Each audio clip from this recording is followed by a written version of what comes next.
नमस्ते, प्रणाम, हर हर महादेव, जोहार झारखंड। आज से हम लोग काम पे जाना चालू किए। देखिए गुड्डू भैया कैसे भाग रहा है,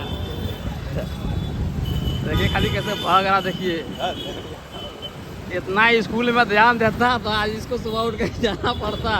अरे विपुल भाई, अरे रवि भाई, अरे बोलो भैया, तो सुबह सुबह निकल दिए काम पर।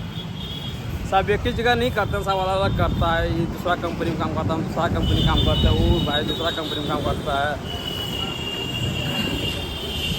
इतना स्कूल में अगर ध्यान देते तो आज इस बैगवा जो टांग के जा रहे हैं ना सब कोई तो आज नहीं जाना पड़ता हम लोग को इस कंपनी में।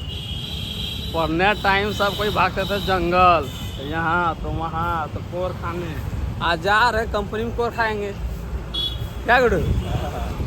यही गुड्डू भैया, ये तो हमको लगता है एक दिन प्रार्थना नहीं करता होगा, एक दिन नहीं करता था। रोज एकदम प्रार्थना टाइम में सुरगंडे सुरगंडे भाग जाता था।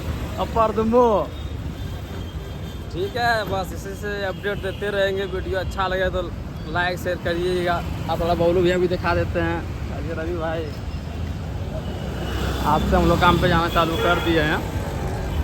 ठीक है भैया, वीडियो बढ़िया लगे तो शेयर कर दीजिएगा। अभी सारा ग्रुप का लड़का आया नहीं है, तो अभी गाँव में 6 तारीख आएगा, उसके बाद तो धमाल होगा, हर जगह का अपडेट देंगे। ठीक है, video like share comment please.